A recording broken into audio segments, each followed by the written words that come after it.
पुढची बातमी येते नाशिकमधल्या TCS धर्मांतर प्रकरणासंदर्भातली। फरार आरोपी निदा खानला गुरुवारी रात्री छत्रपती संभाजीनगरमधून अटक करण्यात आलेली। ती MIM नगरसेवक मतीन पटेल यांच्या घरात लपून बसली होती। निदाला MIM नगरसेवकांनी लपण्यासाठी मदत केल्यावर शिवसेनेचे नेते संजय शिरसाट यांनी आक्रमक भूमिका घेतली। त्यांनी मुख्यमंत्री फडणवीसांना पत्र लिहिलंय।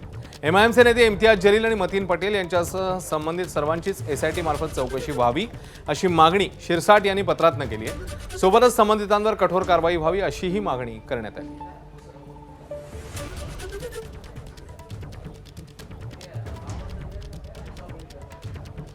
या प्रकरणाची SIT चौकशी झाली पाहिजे। याला राजकीय स्वरूप देऊ नका कृपया करून।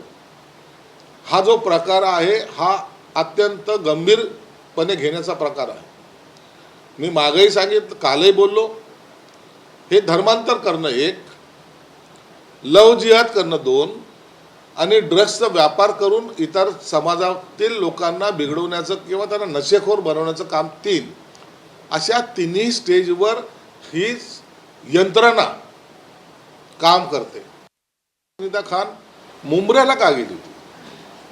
मुंब्र्याला सुद्धा ती MIMच्याच माणसाच्या संपर्कात होती आणि त्या मधल्या काळामध्ये इम्तियाज जलील नाशिकला जाऊन तिला भेटला होता आणि त्याने जाहीर स्टेटमेंटही केलं होतं, हे आपल्याला माहिती आहे। मुंब्र्याहून ती निदा खान पुन्हा संभाजीनगरमध्ये कशी आली? जिचा संभाजीनगरशी काही संबंध नाही त्या ठिकाणी ती येते, तिथं वास्तवाला जवळपास महिना दीड सव्वा महिना तिथे राहते।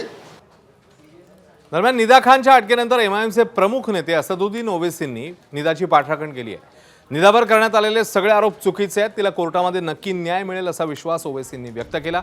या संपूर्ण प्रकरणातील तक्रारदार राजकीय पक्षाशी संबंधित आहेत असा आरोपही ओवैसींकडून करण्यात आला।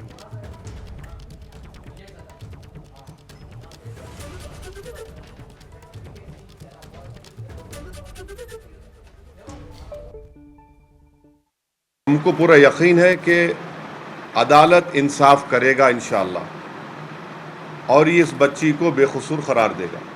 मंसूबाबंद तरीके से जो मुसलमानों में जो पढ़े लिखे लड़के लड़कियां हैं उनको परेशान करने के लिए इस तरह की कोशिश की जा रही है। किसी को आप आरोपी बनाते हैं तो इसका हरगिज़ ये मतलब नहीं है कि उसको सज़ा हो गई। ये तो जो आरोप लगा रहे हैं उनको प्रूफ करना पड़ेगा कोर्ट में बियॉन्ड रीजनेबल डाउट। दरम्यान आरोपी निदा खानला आसरा देणं MIM नगरसेवक मतीन पटेल यांना चांगलंच महाग पडलंय।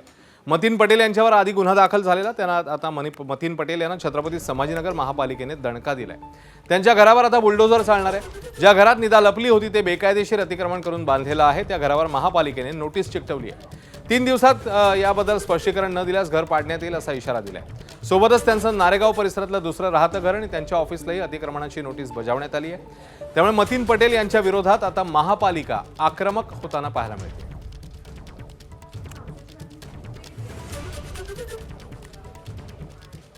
तर गुरुवारी रात्री निदा खानला अटक झाल्यावर कोर्टाने तिला 4 दिवसांची पोलीस कोठडी सुनावली। त्यानंतर पोलिसांनी TCS धर्मांतर प्रकरणातल्या चौकशीचा वेग वाढवलाय।